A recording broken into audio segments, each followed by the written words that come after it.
খুলনায় খুনের চেষ্টা, গোলাগুলি সবকিছুই চলছে প্রকাশ্যে।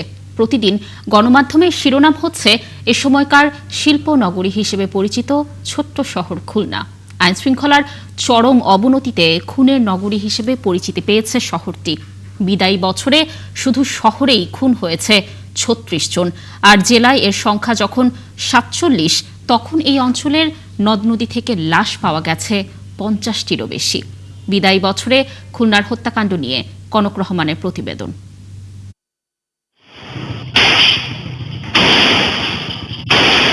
প্রতিপক্ষকে লক্ষ্য করে প্রকাশ্যে গুলির এমন ঘটনা হরহামেশাই ঘটছে খুলনায়। দিন কিংবা রাত রীতিমতো পাল্লা দিয়ে চলে অবৈধ অস্ত্রের মহড়া। ৫টি খুনের মধ্য দিয়ে বিদায় বছরের প্রথম দিনটিকে তাদের অস্তিত্বের কথা জানান দিয়েছিল সন্ত্রাসীরা। এরপর চলে ধারাবাহিকতা। কি শহর আর কি উপজেলা, সর্বত্রই মৃত্যুপুরীতে পরিণত হয় খুলনা। টার্গেট কিলিং আর প্রকাশ্যে অস্ত্রের মহড়া খুলনায় এখন ওপেন সিক্রেট। বছর জুড়ে খুনের ঘটনা সবচেয়ে বেশি সদর থানায় 10টি, 9টি হত্যার ঘটনার মধ্য দিয়ে দ্বিতীয় অবস্থানে সোনাডাঙ্গা, লবণচোরায় 5 আর হরিণটানায় হয়েছে 4টি খুন। 3টি দৌলতপুরে আর 2টি খুন হয়েছে খালিশপুর ও আড়ংঘাটায়। শহরের পরিস্থিতি যখন তখন 9 উপজেলার চিত্র আরও ভয়াবহ। খুনের শীর্ষে থাকা রূপসায় 13, ফুলতলায় ও ডুমুরিয়ায় 7টি করে খুন হয়েছে। দাকপে 6 আর বটিয়াঘাটায় খুন হয়েছেন 4 জন। হত্যা, রাহাজানি, ওপেনে গুলি করে মানুষ মারতেছে, মানুষকে নিয়ে যে ডিরেক্ট একদম ওপেন কিলিং হচ্ছে, এ ব্যাপারে আমরা খুবই সংকোচপূর্ণ। এত আতঙ্ক আমরা এর আগে ভাষে কখনো দেখিনি। এখন যে আতঙ্ক, আমরা নিজেরাই আতঙ্ক।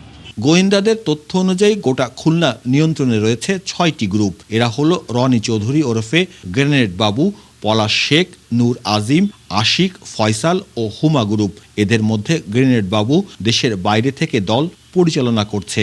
মূলত গ্রেনেড বাবু ও পলাশ গ্রুপের আধিপত্য বিস্তার ও মাদক ব্যবসা নিয়ে দ্বন্দ্ব চরমে। 30শে নভেম্বর আদালতের সামনে পলাশ গ্রুপের 2 সহযোগীকে গ্রেনেড বাবুর সহযোগীরা গুলি করে হত্যার ঘটনা ছিল বছরের সবচাইতে আলোচিত। এখন আমাদের পার্শ্ববর্তী দেশের অস্ত্রটা খানিকটা সহজলভ্য, এই ক্ষেত্রে তারা সহজেই সংগ্রহ করতে পারে। সুতরাং অস্ত্র বিভিন্নভাবেই তারা সংগ্রহ করতে পারে।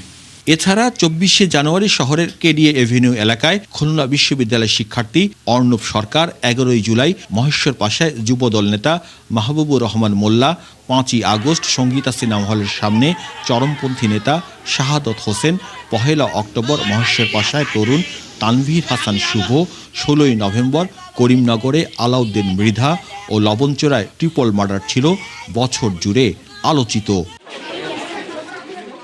অপরাধ বিশ্লেষকদের মতে আইনশৃঙ্খলা বাহিনীর নিষ্ক্রিয়তা, অবৈধ অস্ত্র ও গোলাবারুদ সহজলভ্য হওয়ার পাশাপাশি সীমান্ত এলাকায় কড়া নজরদারি না থাকায় সন্ত্রাসীরা হত্যায় আরও উৎসাহিত হচ্ছে।